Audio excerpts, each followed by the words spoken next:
నమస్తే. అధికారం కార్యక్రమానికి స్వాగతం.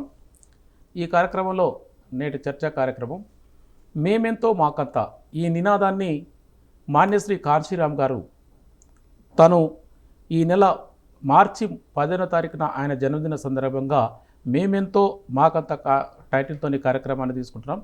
నిజంగా కూడా కాంశీరామ్ సార్ ఆ కాలంలోనే మేమెంతో మాకంత నినాదాన్ని తీసుకొని ఆల్ ఇండియా లెవెల్లో దాన్ని పరిచయం చేసిన ఘనత నిజంగా కూడా మాన్యశ్రీ కాంశీరామ్ గారికి దక్కుతుంది.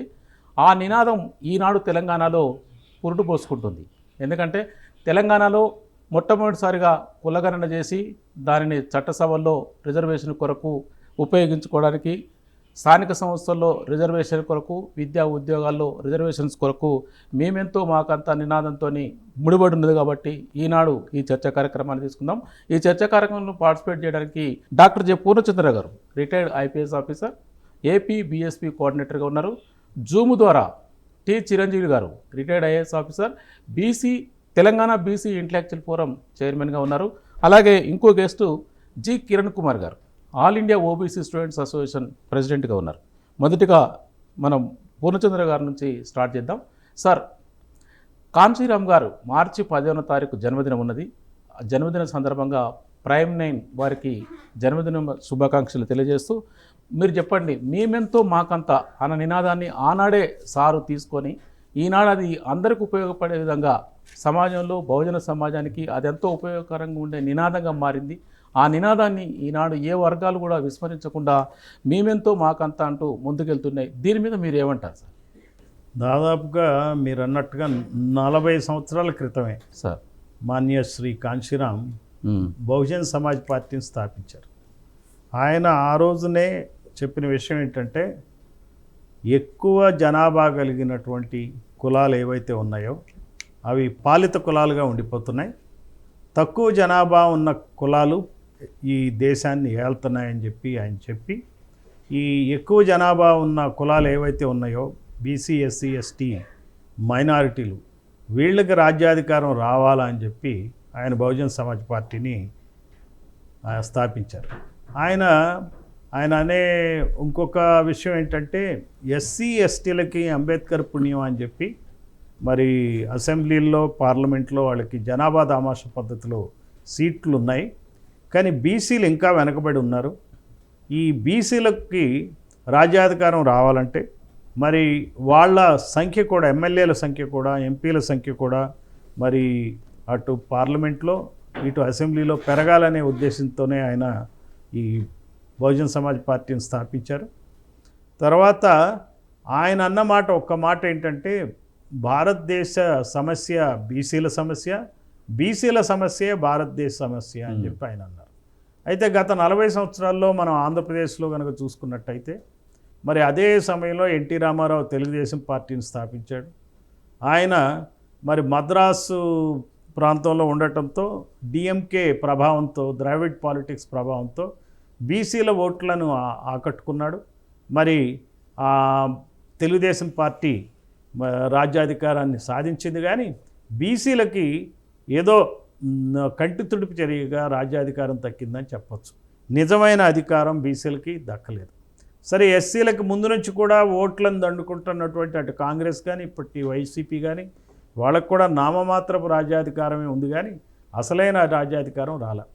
సో అదే తెలంగాణలోకి వచ్చేటప్పటికి ఇక్కడ ఉన్నటువంటి వెలమ కులం, కమ్మ కులం కలిసి రెడ్లతో ధీటుగా మరి ఇక్కడ కంటెస్ట్ చేయటం, తర్వాత వాళ్ళ సంఖ్య కూడా, ఎమ్మెల్యేల సంఖ్య అటు వెలమల సంఖ్య కానీ, ఎమ్మెల్యేల సంఖ్య కానీ, కమ్మల ఎమ్మెల్యేల సంఖ్య కానీ పెరగటం, రాజ్యాధికారం వాళ్ళ చేతికి పోవటం జరిగింది, కానీ బీసీల చేతికి రాల. ఉధృతంగా తెలంగాణ ఉద్యమం జరిగిన మరి బడుగు వర్గాలు బీసీలు మరి ఈ తెలంగాణ పోరాటంలో, తెలంగాణ రాష్ట్ర సాధనలో పార్టిసిపేట్ చేసిన వాళ్ళకి నిజమైన రాజ్యాధికారం తగ్గలేదంటే చాలా మనం సింపుల్గా చెప్పుకోవచ్చు. తెలంగాణ అసెంబ్లీలో 119 ఉంటే కేవలం 19 ఎమ్మెల్యేలు మాత్రమే బీసీలు ఉన్నారంటే దీన్ని బట్టి కేసీఆర్ హయాంలో కూడా మరి బీసీలకు అన్యాయం జరిగిందని చెప్పచ్చు. అంటే ఓ పక్కన మాన్యశ్రీ కాంశీరామ్ ఏమైతే ఆయన ఆశించాడో, బీసీలకు రాజ్యాధికారం రావాలని ఏదైతే ఆశించాడో, మరి రెడ్ల నుంచి ఆంధ్రప్రదేశ్లో కమ్మలు అధికారాన్ని టీడీపీ పార్టీ ద్వారా ఎన్టీ రామారావు హయాంలో గుంజుకున్నారు. చంద్రబాబు దాన్నే ఆయన కంటిన్యూ చేస్తున్నాడు. అదే తెలంగాణలో కూడా మరి టీడీపీ హయాంలో అట్లనే వెలమలు కమ్మలు అధికారాన్ని రెడ్ల నుంచి గుంజుకున్నారు. ఒకసారి రెడ్లు, ఇంకోసారి వెలమ కమ్మ కులాలు రాజ్యాన్ని తెలంగాణలో వెళ్ళినాయి. అదే ఆంధ్రప్రదేశ్లో అయితే ఒకసారి రెడ్లయితే రెండోసారి కమ్మలు రాజ్యాధికారాన్ని చలాయించినాయి. సీఎంలు ఆ కులాల నుంచి అయ్యారు. పార్టీలు వాళ్ళ చేతుల్లోనే ఉన్నాయి. సో బీసీలకు ఎటువంటి అన్యాయం జరగల. తెలంగాణ వచ్చినాకైనా బీసీలకు న్యాయం జరుగుతుందంటే జరగలేదనే విషయం తెలంగాణ బీసీలు గమనించారు. కాబట్టి ఈ రోజున బీసీల ఉద్యమం చాలా ఉధృతంగా ఉంది.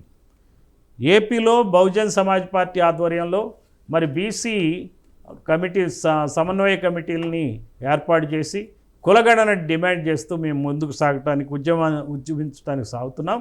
అయితే ఇక్కడికి తెలంగాణకు వచ్చేటప్పటికి మల్లన్న ఆధ్వర్యంలో బ్రహ్మాండమైన మూమెంట్ సాగుతుంది. మరి ఈ బీసీల డిమాండ్ ఫలితంగానే తెలంగాణలో కులగణన అనేది చేపట్టారు. మరి కులగణనలో తేడాలు వచ్చినాయి.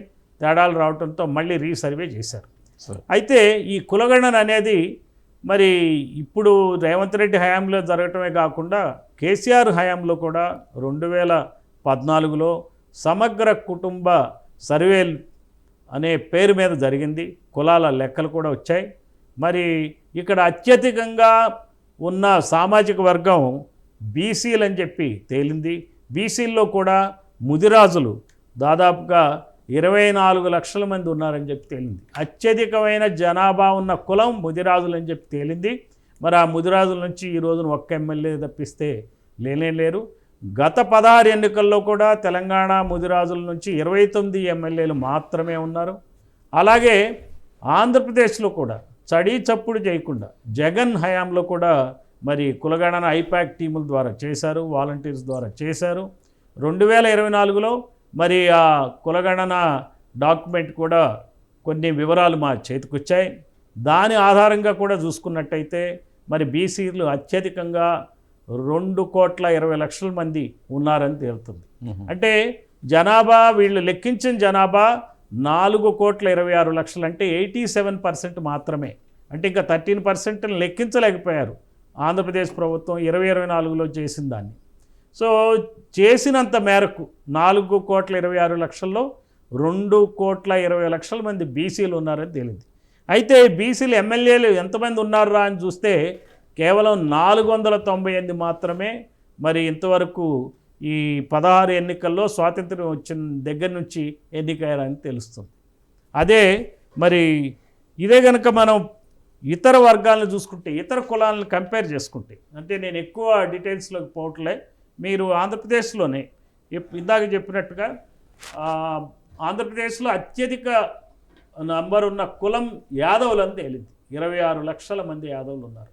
ఇది నిజంగా ఈ షేకులు అనే ముస్లిం సంబంధించిన బీసీలు 24 లక్షల మంది ఉన్నారని తెలిసింది. Number 2 community. తర్వాత ఈ యాదవుల నుంచి అయిన ఎమ్మెల్యేలు కేవలం 26 మంది. మరి వాళ్ళకన్నా తక్కువ జనాభా ఉన్నటువంటి రెడ్లు 21 లక్షల మందే, కానీ 658 మంది ఎమ్మెల్యేలు అయ్యారు. అలాగే ఇంకా తక్కువ ఉన్నటువంటి కమ్మలు 14 లక్షలు ఉంటే 549 మంది ఎమ్మెల్యేలు అయ్యారు. అలాగే మీరు వివిధ వర్గాలు, వివిధ కమ్యూనిటీస్, వాల్మీకి బోయలు 13 లక్షలు ఉంటే 17 ఎమ్మెల్యేలు సంవత్సరం వచ్చిన నుంచి ఇప్పటి వరకు అయ్యింది. రజక చాలా ఎక్కువ పాపులేషన్ ఉంది, 12 లక్షలు ఉన్నారు. 12 లక్షలు అంటే కమ్మల కన్నా 2 లక్షలు తక్కువ, కేవలం ఒకే ఒక ఎమ్మెల్యే అయ్యారు. ఇది చాలా శోచనీయమైన ఈ విషయాన్ని మాన్యవర్ కాంశీరామ్ ఎప్పుడో గమనించబట్టే ఆయన బహుజన్ సమాజ్ పార్టీ పెట్టడం జరిగింది. బహుజన్ సమాజ్ పార్టీ పాలసీ కూడా క్యాస్ట్ సెన్సెస్ చేయాలని చెప్పే పాలసీ డెసిషన్ ఉంది.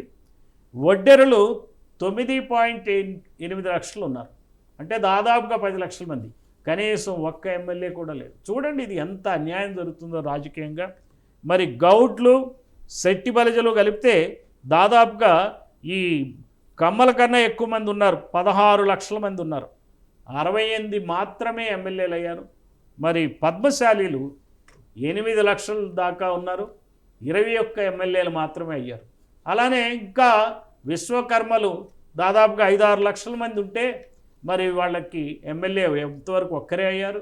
మరి కుమ్మర్లు దాదాపుగా 3-4 లక్షలు ఉంటే ఇంతవరకు ఒక్కరు కూడా ఎమ్మెల్యే కాల. అంటే మీకు అత్యధికంగా ఉన్న బీసీ జనాభా ఉన్న కులాలు, అలానే జనాభా తక్కువ ఉన్న బీసీ కులాల్లో కూడా పరిస్థితులు మనం ఈ రోజున చెప్పడం జరిగింది.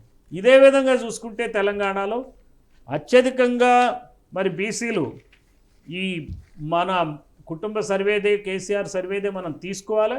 అదే సరైన సాధ్యమైనంత వరకు నిజానికి దగ్గరగా ఉన్న సర్వే అని చెప్పి అనుకోవచ్చు. ఎందుకంటే ఏకకాలంలో దాదాపుగా అన్ని హౌస్ హోల్డ్స్ని చేయటం జరిగింది కాబట్టి ఈ డేటా కూడా ప్యూరిటీ ఈజ్ సర్టన్లీ బెటర్. ఆ జనాభా అప్పుడు ఉన్నది 363 లక్షలు ఉంటే దాదాపుగా 185 లక్షల మంది బీసీ పాపులేషన్ ఉంది. కానీ కేవలం 279 ఎమ్మెల్యేలు మాత్రమే అయ్యారు. మరి అలానే మీరు ముదిరాజులు బీసీల్లో అత్యధికమైన పాపులేషన్ 24 లక్షలు, కేవలం 29 మంది ఎమ్మెల్యేలు అయ్యారు.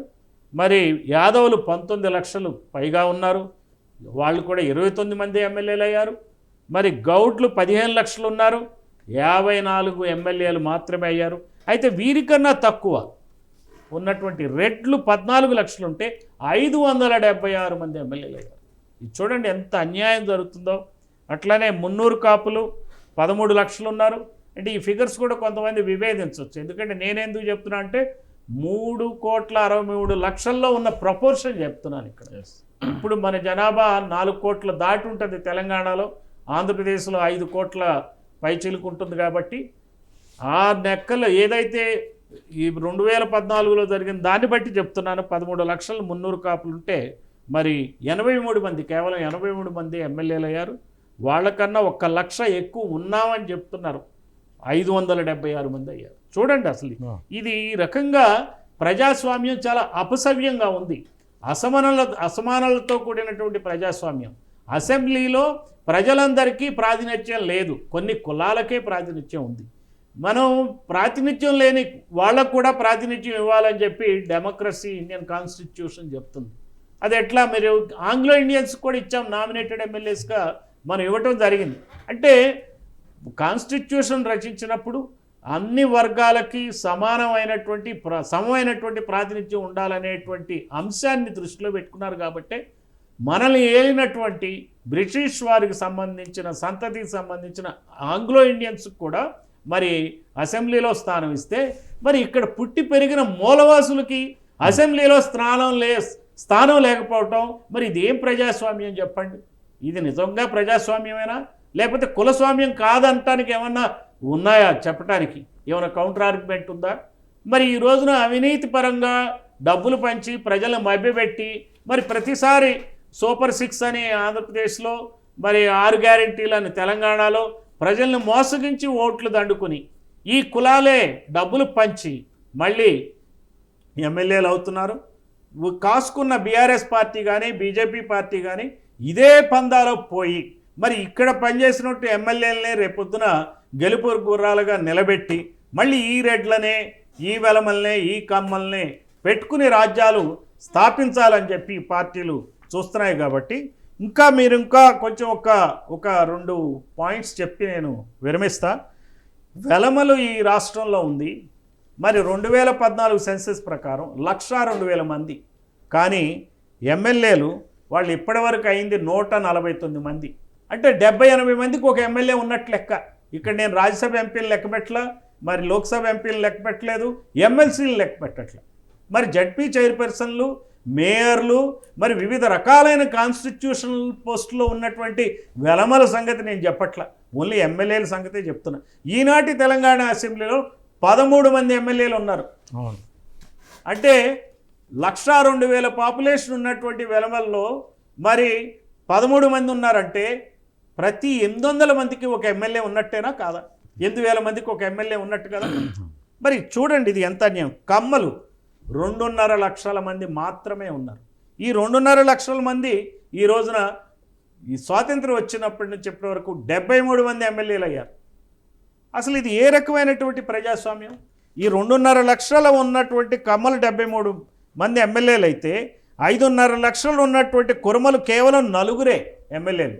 రజకులు 8.6 లక్షలు ఉన్న రజకులు కేవలం 4 ఎమ్మెల్యేలు అయ్యారు. విశ్వబ్రాహ్మణులు 2 అయ్యారు ఎమ్మెల్యేలు. అలానే పద్మశాలీలు 12 లక్షల మంది ఉన్న 25 మందే ఎమ్మెల్యేలు స్వాతంత్రం వచ్చినప్పటి నుంచి ఇప్పటి వరకు అయ్యారు. సో ఈ రకంగా ప్రజాస్వామ్యం అపసవ్యంగా ఉంది. మరి ఇది చాలా తీవ్రమైన విషయం. మరి ఈ సెక్షన్స్ కనుక, ఈ కులాలు కనుక రాజకీయ అధికారం లేకపోతే వాళ్ళకి ఆర్థికమైనటువంటి సంపద ఉండదు, పేదవాళ్ళు అవుతారు, నానాటికి వాళ్ళు వెనకబడిపోతారు. సరే, వీళ్ళు వెనకబడిపోతున్నారని చెప్పి ఓ పక్కన బాధపడుతుంటే 10% రిజర్వేషన్లు ఈ కమ్మారెడ్డి వెలవలకి ఇచ్చేశారు. దానికి ఒక అందమైన పేరు పెట్టారు, ఈడబ్ల్యూఎస్ అని, ఎకనామికల్లీ వీకర్ సెక్షన్స్ అని. ఎకనామికల్లీ వీకర్ సెక్షన్స్ అని వాళ్ళకి రిజర్వేషన్లు ఇవ్వడానికి కాన్స్టిట్యూషన్లో ప్రాతిపదికే లేదు, అడిగేవాడే లేడు. కేవలం 10 రోజుల లోపలనే అన్ని చోట్ల అటు రాజ్యసభ, ఇటు లోక్సభ, ప్రెసిడెన్షియల్ అసెంట్ అన్నీ కలిపి ఇచ్చేసి 10 రోజుల్లోనే 10% రిజర్వేషన్లు ఇచ్చారు. మరి ఈ రోజున ఇక్కడ తెలంగాణలో చూసుకున్నట్టయితే 5 ఎకరాల భూమి ఉన్న అతని కూతురు ఒక ఎంబీబీఎస్ సీట్ వస్తుంది. మరి చాలా తక్కువ మార్కులతో, అంతకన్నా ఎక్కువ మార్కులు వచ్చిన ఎస్సీలకు కానీ బీసీలకు కానీ ఈ రోజున సీట్లు వచ్చే పరిస్థితి లేదు. ఈ రకంగా ఈ ప్రజాస్వామ్యం కులస్వామ్యం అయింది. మరి అందుకనే బహుజన్ సమాజ్ పార్టీలో ఈ బహుజన్ సమాజ్ పార్టీ నన్ను ఆకర్షించడానికి ఒకే ఒక కారణం ఏంటంటే, కులం పేరిట జరిగే దోపిడీని, రాజకీయ దోపిడీ, ఇప్పుడు నేను చెప్పిన గణాంకాలు ఎమ్మెల్యేల సెక్షన్తో చూస్తే అది రాజకీయ దోపిడీ అవుతుంది. మరి ప్రధానమైనటువంటి వ్యాపారాలు కానీ భూములు కానీ దాదాపుగా 90% భూములు ఈ 3-4 కులాల చేతుల్లోనే ఉన్నాయి. వాళ్ళే ఎమ్మెల్యేలు అవుతారు. ఎవరైతే ల్యాండ్ ఉంటుందో, డబ్బు ఎవరి దగ్గర ఉంటుందో వాళ్ళే అక్కడ లోకల్గా గ్రామీణ నాయకత్వం ఉంటుంది. కాబట్టి మరి అక్కడ ఉన్నటువంటి పోలింగ్ బూత్లు మేనేజ్ చేసుకుని ఒక్కొక్క పార్టీ ఒక్కొక్క వేవ్ కోసం చూస్తూ ఉంటుంది. తెలంగాణ వాదమో, హిందుత్వవాదమో, అభివృద్ధో, సంక్షేమో, ఏదో పేరు పెట్టి అవినీతో అని చెప్పి, మరి సూపర్ 6లో గ్యారంటీలో అని చెప్పి అక్కడ ఆంధ్రప్రదేశ్లో కానీ, ఇటు తెలంగాణలో కానీ, అటు టీడీపీ కానీ, లేకపోతే జనసేన కానీ, లేకపోతే ఇటు వైసీపీ కానీ, ఇక్కడ బీఆర్ఎస్ కానీ, మరి బీజేపీ కానీ, కాంగ్రెస్ కానీ చేసే ఈ ఎత్తుగడలన్నీ కూడా ఈ కులాలని మోసం చేసే ఎత్తుగడలే. అందువల్ల ప్రజలు ఇది గమనించాలి. గమనించి కులగణన ఉద్యమంలో పార్టిసిపేట్ చేయాలి. మేధావులు, స్టూడెంట్స్ ముందుకు రావాలి. దీన్ని భావజాలాన్ని ప్రతి వ్యక్తికి, ప్రతి సంస్థలో, ప్రతి గ్రామంలో కూడా మనం స్ప్రెడ్ చేసినట్టయితే ఖచ్చితంగా పాలకుల యొక్క మెడలు వంచొచ్చు. రేపొద్దున ఏ నియోజకవర్గాల్లో ఎప్పుడు చూసినా ఈ 2-3 కులాలు ఎక్కడైతే ఎమ్మెల్యేలుగా కంటెస్ట్ చేస్తారో వాళ్ళని మినహాయించి, వాళ్ళు ఓడిపోయే విధంగా, వాళ్ళకి వ్యతిరేకంగా ఓట్లు వేసే విధంగా ప్రజలు చైతన్యవంతులు కావాలా. అటు బీసీలు, ఇటు ఎస్సీలు, ఎస్టీలు, అటు మైనార్టీలు. ఈ రోజున నిన్న కాక మన జరిగినటువంటి ఎమ్మెల్సీ ఎన్నికలు ఈ రకమైనటువంటి ట్రెండ్ని చూపిస్తున్నాయి. మరి తెలంగాణలో అయితే మల్లన్న ఆధ్వర్యంలో జరిగే ఉద్యమం చాలా బ్రహ్మాండంగా సాగుతుంది. అట్లానే ఆంధ్రప్రదేశ్లో బీఎస్పీ ఆధ్వర్యంలో బీసీ సమన్వయ కమిటీల ద్వారా మేము ఈ మెసేజ్ని ప్రజల్లోకి తీసుకెళ్తామని చెప్పి ఈ సందర్భంగా తెలియజేస్తాం. థ్యాంక్ యూ పూర్ణచంద్ర గారు. మేమెంతో మాకంతా దాని మీద 2 రాష్ట్రాలకు సంబంధించిన డీటెయిల్డ్ ఇన్ఫర్మేషన్ ఇచ్చినారు. చిరంజీవులు సార్, మీరు విన్నారు కదా సార్ చెప్పింది. కాన్షీరామ్ జయంతి వచ్చే ఈ నెల 15వ తారీఖు నాడు ఆయన ఇచ్చిన ఈ నినాదం ఈనాడు మారుమోగిపోతుంది దేశమంతా, ముఖ్యంగా తెలంగాణ రాష్ట్రంలో. మీరు నిర్వహిస్తున్న బీసీ ఇంటలెక్చువల్ ఫోరం తరఫున దీనికి సంబంధించి మేమెంతో మాకంతా ఇప్పటివరకు పూర్ణచంద్రరావు గారు చెప్పినారు. మీరేమంటారు సార్ చిరంజీవులు గారు? వారు చెప్పినవన్నీ కూడా అక్షర సత్యాలు. వాస్తవానికి ఏంటంటే, ఏ జాతి చరిత్ర చూసినా ఏమున్నది గర్వకారణం, ఏ దేశ చరిత్ర చూసినా ఏమున్నది గర్వకారణం, నరజాతి చరిత్ర సమస్తం పరపీడన పరాయణత్వం అన్నారు శ్రీశ్రీ గారు. సో మరి ఆంధ్రలో వేరు, తెలంగాణలో వేరు కాదు. సో ఎక్కడైనా బడుగు బలహీన వర్గాలను అనగదొక్కడమే ఈ దేశంలో ఉన్నటువంటి ఒక సామాజిక నీతిలాగా మారిపోయినటువంటి కాలం. మరి ఈ ముఖ్యంగా కాన్షీరామ్ గారు, వారు నిజంగా కూడా బహుజన నాయకుడు. చాలా ఉద్యమాలు బహుజనుల కొరకు, బీసీల కొరకు నిర్వహించినటువంటి వ్యక్తి. వారు వాస్తవానికి సామాజిక న్యాయం అనలేదు, సామాజిక పరివర్తన కావాలని కోరాడు. ఎందుకంటే సొసైటీ మొత్తం ట్రాన్స్ఫార్మ్ కావాలనేది వారి ఉద్దేశం. సామాజిక న్యాయం అనేది వ్యక్తిపైన ఆధారపడి ఉంటుందని చెప్పినటువంటి మహానుభావుడు. అదేవిధంగా మేమెంతో మాకంత నినాదం ఇచ్చాడు. ఇప్పుడు మేము కూడా ఈ తెలంగాణలో ఈ ఉద్యమానికి ఒక సైద్ధాంతిక పునాది ఏర్పాటు చేయాలనే ఉద్దేశంతో ఇస్సా ఇజ్జత్ హుకుమత్ అనేటువంటి ఒక నినాదంతో ముందుకు పోతున్నాం. ఇస్సా అంటేనే మరి భాగస్వామ్యం. మేము జనాభాలో ఎంతున్నామో మాకంతా మా భాగస్వామ్యం కావాలని కోరుతున్నాం. ఇవాళ చూసినట్టయితే ఉద్యోగాలలో మనకు గవర్నమెంట్ ఆఫ్ ఇండియా ఉద్యోగాలు తీస్తే బీసీలకు ఏబిసిడి కేటగిరీస్ వాళ్ళ ఉద్యోగాలు ఉన్నాయి. ఏ కేటగిరీ బి కేటగిరీ ఉద్యోగాల్లో 14 నుంచి 15% రాలేదు. ఈవెన్ 27% మ్యాండేటెడ్ రిజర్వేషన్స్ ఉన్నప్పటికీ కూడా. అట్లానే డి కేటగిరీ సి కేటగిరీలో కూడా 22% మించలేదు.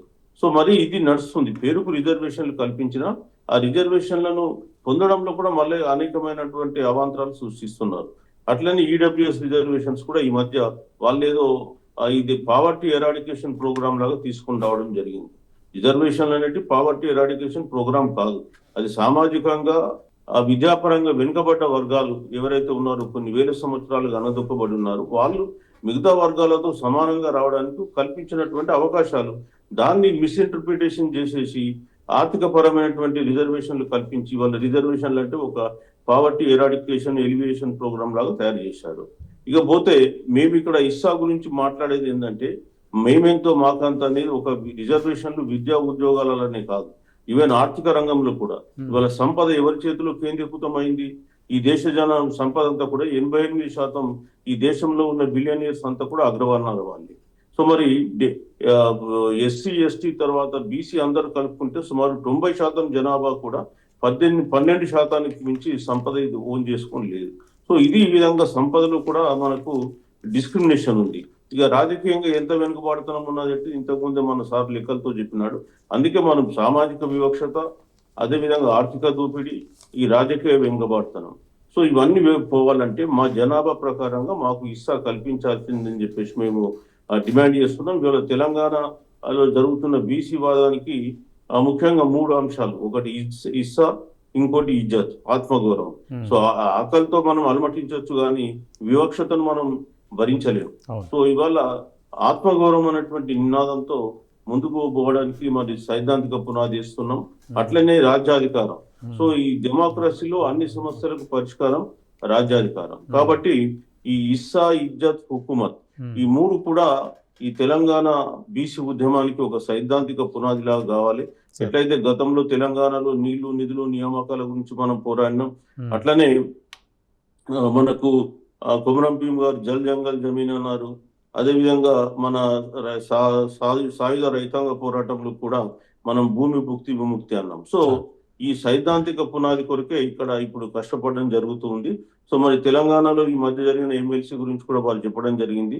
ఒక ఎమ్మెల్సీ కాదు, ఈవెన్ కులం అంటే నమ్మనటువంటి వాళ్ళు కమ్యూనిస్టులు కూడా వాళ్ళు కేవలం క్లాస్ వారే చూస్తారు కానీ క్యాస్ట్ వారు వాళ్ళు కూడా ఒక ఎమ్మెల్సీని సిపిఐ పార్టీ నుంచి ఇచ్చిండు. సిపిఎం పార్టీలో కూడా సెక్రటరీని ఒక దళిత వ్యక్తికి అప్పచెప్పడం జరిగింది. అంటే ఈవెన్ కమ్యూనిస్ట్ పార్టీలలో కూడా మార్పు రావడం జరిగింది ఈ మధ్య కాలంలో మనం చేస్తున్నటువంటి పోరాటం ద్వారా. సో తెలంగాణలో ఇవాళ చాలా మంది పనిచేస్తూ ఉన్నారు బీసీ వాదాన్ని గురించి. సో మేము ఎప్పుడైనా ఒకటే చెప్తున్నాం ఏంటంటే ఒక ఉద్యమం నిర్మితమైనప్పుడు అది అన్ని వర్గాలు పాత్ర పోషించాలి. ముఖ్యంగా మేధావులో కూడా ఒక రోల్ ఉంటుంది. సో మేధావులను కూడా కోరేది ఏంటంటే మీరు ఈ ఉద్యమానికి ఒక వెన్నుముకలాగా మీరు నిలవాలి.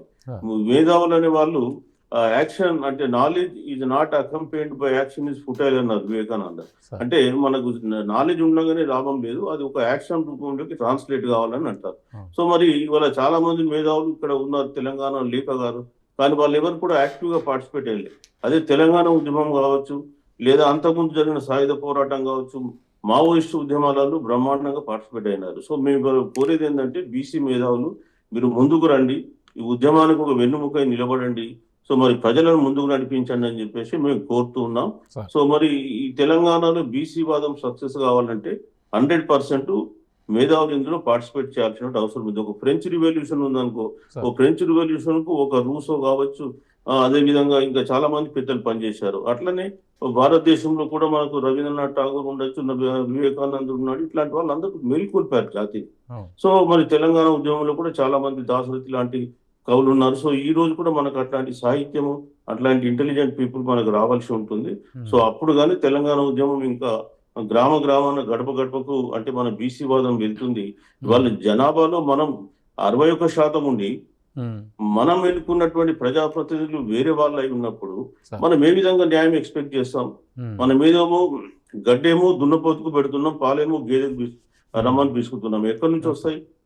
సో అదే జరుగుతుంది కాబట్టి ఇవాళ ప్రజలను అటువైపు చైతన్యవంతం చేస్తూ ఉన్నాం. సో రేపు రాబోయే కాలంలో అందరి సమిష్టి కృషితో బీసీ వాదం తెలంగాణలో మరింత బలపడి మనకు బీసీ రాజ్యాధికారం సాకారం అవుతుందని చెప్పి ఆశిస్తున్నాం. ఓకే థ్యాంక్ యూ చిరంజీవి గారు. ఇప్పుడు కిరణ్ కుమార్ గారు మీరు చెప్పండి, ఇప్పటివరకు పూర్ణచంద్రరావు గారు అలాగే డాటా వైజ్ తెలంగాణ ఆంధ్రప్రదేశ్ అట్లా చిరంజీవి గారు వాళ్ళ మేధావి అంటే ఇంటలెక్చువల్ ఫోరం తరఫున వాళ్ళే భావజాల వ్యాప్తి ద్వారా ఇతరత్ర కార్యక్రమాల ద్వారా వాళ్ళు మూమెంట్ని వాదానికి బలం చేకూర్చే విధంగా చేయవచ్చు. మీరు స్టూడెంట్స్ అసోసియేషన్గా యాక్షన్ ప్లాన్ ఏంటి? ఇప్పుడు ఉన్నటువంటి బీసీ వాదానికి మీరున్న స్టూడెంట్స్ అసోసియేషన్స్ యాక్షన్ ప్లాన్?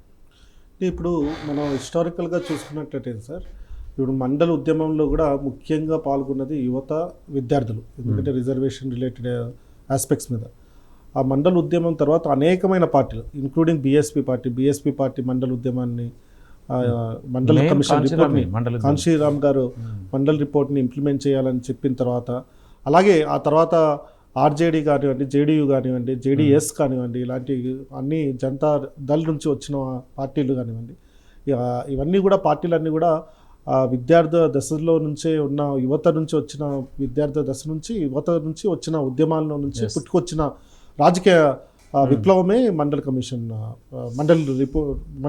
ఆ తర్వాత వచ్చిన పార్టీలు, తర్వాత లీడర్షిప్. ఆ తర్వాత మనం అన్నా హజారే గారు చేసిన మూమెంట్లో కూడా అంటే కరప్షన్ ఫ్రీ మూమెంట్ అంటే సక్సెస్, ఆ మూమెంట్ ఒక ఇంటెన్షన్ వేరే కానీ రిజల్ట్ వేరే అయింది. కానీ బట్ మూమెంట్లో కూడా పాల్గొంది ఎక్కువ మంది యువత పాల్గొన్నారు. ఇప్పుడు తెలంగాణ మూమెంట్లో కూడా అనేక మంది యువత పాల్గొన్నారు, త్యాగాలు చేశారు, ఆత్మ బలిదానాలు చేశారు. కానీ రేపు వచ్చే మూమెంట్ ఏదైతే ఉందంటే అది మనకు బీసీ మూమెంట్ మాత్రమే. బీసీలకు జరుగుతున్న అన్యాయాల మీద బీసీలకు రాజాధికారం రావాలనే మూమెంట్లోనే ఇది జరుగుతుంది. కాబట్టి ఇంటలెక్చువల్ బేస్ అన్నది ఆల్రెడీ వేసింది అనేసి మేము చూస్తున్నాం.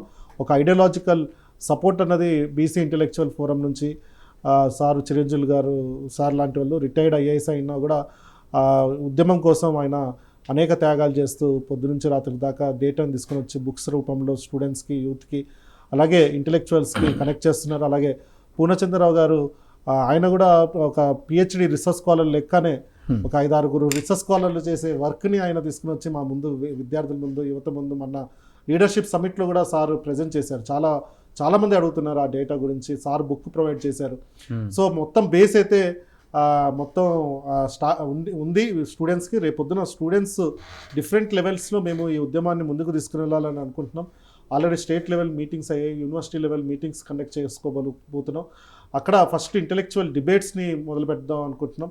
ఆ ఇంటెలెక్చువల్ డిబేట్స్ తర్వాత దాంతోపాటు కల్చరల్ యాక్టివిటీస్, ఈ ధూమ్ధామ్లు ఏవైతే ఉన్నాయో బీసీ విద్యార్థుల ధూమ్ధామ్, ఇలాంటి ప్రోగ్రామ్స్ కూడా అనేక ఇక్కడున్న స్టేట్ యూనివర్సిటీస్లో ఇక్కడ కూడా స్టార్ట్ చేద్దాం అనుకున్నాం. దాంతోపాటు ముఖ్యంగా ఇప్పుడు జరుగుతున్న అన్యాయం ఏంటంటే EWS reservation already group 1, group 2 results మన ముందుకు వచ్చాయి. మెరిట్ లిస్టులు ఇచ్చారు. గ్రూప్ 2 రేపొద్దున గ్రూప్స్ సి పోస్టులు కూడా వచ్చాయి. గ్రూప్ డి అయిపోయింది. ఇవన్నిట్లో నుంచి వచ్చిన డేటాని ఒక్కసారి చూసుకొని ఈడబ్ల్యూఎస్ వల్ల బీసీలు ఎంత నష్టపోతున్నారు ఏంటి అని గ్రూప్ 2లో కూడా చూసినట్లయితే బీసీబీ, బీసీడి వాళ్ళు చాలా అన్యాయం జరుగుతుంది. బీసీబీ, బీసీడి కమ్యూనిటీస్కి, ఇంక్లూడింగ్ బీసీఏ కమ్యూనిటీస్కి అన్యాయం జరుగుతుంది. కాబట్టి ఈ 42% రిజర్వేషన్స్ ఇచ్చాక కేంద్ర ప్రభుత్వం మీద ఎలా పోరాడాలి అన్న అంశం మీద కూడా ఒక యాక్షన్ ప్లాన్ అన్నది వేసుకున్నాము. అలా ఢిల్లీలో, తర్వాత బీహార్ పాట్నాలో రేపొద్దున ఎలక్షన్స్ జరుగుతున్న ప్లేసెస్లో కూడా మనం వెళ్ళి చేసుకోవాలి. ఇక్కడ అనేక యూనివర్సిటీస్లో కూడా ప్రోగ్రామ్స్ చేయాలనుకున్నాం. అలాగే వారితో పాటు ఇప్పుడు స్ట్రాంగ్గా ఉన్న బీసీ జాక్ తరపు నుంచి కూడా వాళ్ళలో కూడా పార్ట్ అయ్యి ఇప్పుడు మీరు సూర్యారావు గారు, అలాగే మన తీర్మార్ మల్లన్న గారు, అలాగే వట్టి జానయ్య గారు, వీళ్ళందరూ కూడా రాష్ట్రమంతా తిరుగుతూ అందరినీ కనెక్ట్ చేస్తున్నారు. మేము కూడా మా వంతు ఎక్కడైతే వీలవుతుందో అక్కడ కలిసి పోరాటాలు మొదలుపెట్టడమే కాకుండా రాష్ట్ర వ్యాప్తంగా పోరాటాలను కూడా మొదలు పెడతామని,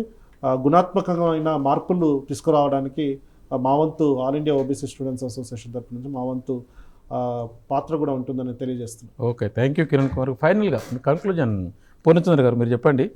చిరంజీవి గారు చెప్పినారు, అట్నే స్టూడెంట్స్ పాత్ర ఏందో కూడా కిరణ్ కుమార్ గారు వివరించినారు. ఈ బీసీ వాదం బలపడి రాజ్యాంగం వైపు, పాలన వైపు ఇప్పుడు ఒకటండి ఇందులో మేమెంతో మాకంత, అసలు మేము ఎంతమంది ఉన్నామో ఇంతవరకు తెలియలే. కులగణన అనేది మేము ఎంతమంది ఉన్నాం అనేది ఇప్పుడు కొంత డేటా ఇవ్వగలుగుతున్నాం. ఈ మేధావి వర్గం అలానే స్టూడెంట్స్, యూనివర్సిటీ ప్రొఫెసర్సు వీళ్ళంతా జమ అవ్వాల్సి ఉంటుంది. మరి పాటల రూపంలో కానీ పాంప్లెట్ల రూపంలో కానీ ప్రతి గ్రామాన మేమెంతమంది ఉన్నాం, మాకెంతమంది ఎమ్మెల్యేలు ఉన్నారు, ఈ రెండు పాయింట్ల మీద. తర్వాత మనకి నిధుల గురించి కూడా వర్కౌట్ చేస్తున్నారు మన చిరంజీవులు గారు, ఆ డేటా కూడా వస్తుంది. ఇవన్నీ ప్రజల్లో ముందు చైతన్యపరచాలి. చైతన్యపరిస్తే మనం ఎందుకు తక్కువ మంది అసెంబ్లీల్లో ఉంటున్నాం అనేది కనుక ఈ బీసీలు తెలుసుకున్నట్లయితే ఖచ్చితంగా ఏమవుతుందంటే మార్పులు వస్తాయి, పాలనలో మార్పులు వస్తాయి. మరి ఆ దిశగానే మనం పనిచేయాలి. సో అలా పనిచేస్తారని చెప్పి ఆశిద్దాం. Okay, thank you. ఈ చర్చా కార్యక్రమంలో మేమెంతో మాకంత అనే చర్చ డిబేట్లో పాల్గొని మంచి సూచనలు సలహాలు ఇచ్చినటువంటి పూర్ణచంద్ర గారికి, అలాగే జూమ్ ద్వారా అనేక విషయాలు చెప్పినటువంటి BC intellectual forum chairman T Chiranjeevi గారికి, అలాగే మా పాత్ర ఎలా ఉంటుందనే దాని మీద సూచనలు సలహాలు చేసిన all India OBC students association president G Kiran Kumar గారికి అందరికీ కూడా నమస్తే. తిరిగి వేరొక కార్యక్రమం ద్వారా వచ్చే వారం కలుద్దాం. Thank you.